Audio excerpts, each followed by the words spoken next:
Hey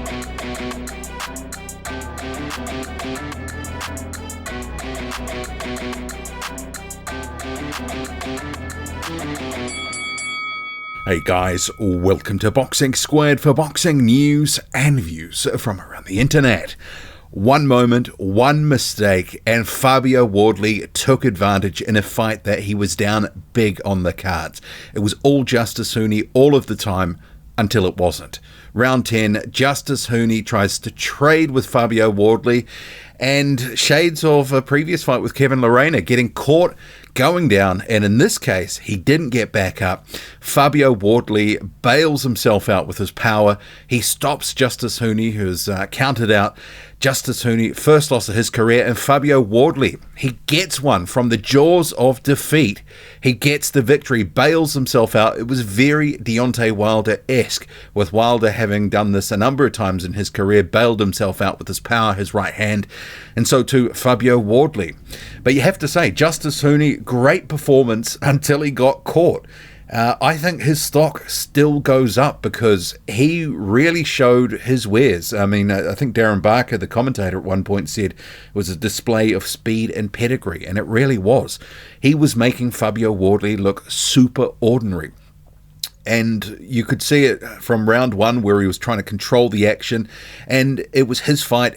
He fought at his pace, and Fabio Wardley was looking increasingly sorry for himself, but none of that mattered in the end, because as I said ahead of this fight, this could be a case where Huni goes in, stacks up rounds, but it could be a case where Fabio Wardley lands something big and it stops the fight, ends the night.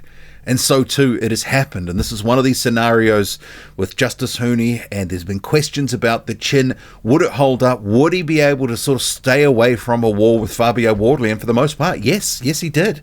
It was one of the most disciplined performances I've seen from Justis Huni in his career to date. He was almost perfect until he wasn't. It was one mistake. He squared up, tried to trade with Wardley, and down he went. So Fabio Wardley, I mean, that was the first few rounds especially, back and forth, exciting. The first couple of rounds were exciting. And then you had Fabio Wardley trying to sort of wrest the initiative in round 3 after Huni sort of had come in with some combos and landed some shots. But I actually thought that Justis Huni weathered the little mini storm there. Not a lot was actually getting through. He finished that round strong, and basically 4-9. He just swept those rounds. And Fabio Wardley pushing his punches at times, looking tired, looking like he didn't know what to do, not looking like he had a clue about how he was going to solve this jigsaw puzzle, which was Justis Huni, who was in front of him, who was creating angles. He was going to body and head, throwing in combination, and pretty much doing what he wanted at his own pace and when he dictated it, until he didn't. And this is why we love the sport of boxing, especially heavyweight boxing, because one moment, one punch can change the game. And Justis Huni gave Fabio Wardley his flowers afterwards and said, look, this guy's just a really good fighter. He deserves the credit for the win. And Wardley, he too was gracious, and he just sort of said, look, I just tried to do what I could, and I found the opening. So what next now for both these guys? Well, on the line in this one was the interim status for the WBA, but his Frank Warren, Wardley's promoter, sort of said, look, a title shot's not happening next, because there is the undisputed happening, and then you have a situation with the mandatories happening, and the WBO is first. But he said he's right there in the mix for big fights. So a little non-committal on the what next. I mean, I personally wouldn't mind seeing a rematch, run this back, because very good performance from Justis Huni until basically he was floored in that 10th round.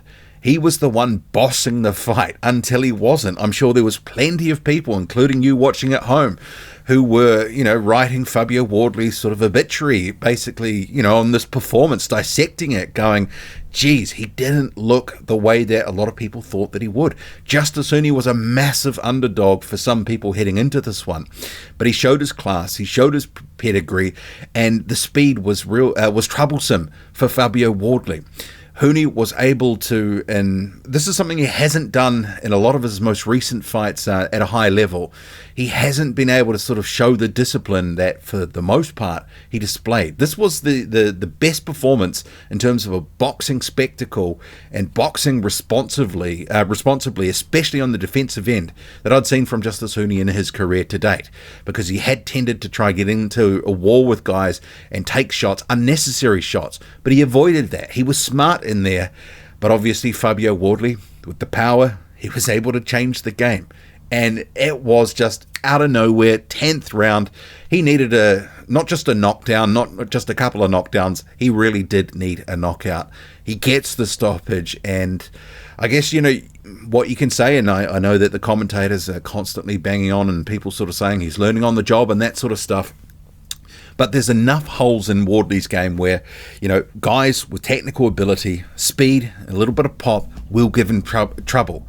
But I guess sort of in that Deontay Wilder mode, you always have to be careful, because if you make a mistake, he can make you pay. He might take some shots, he might look a little bit sorry for himself, but he was able to come through in this one in a major way. He moves on, remains unbeaten, gets the W. Justis Huni, despite getting stopped, his stock goes up.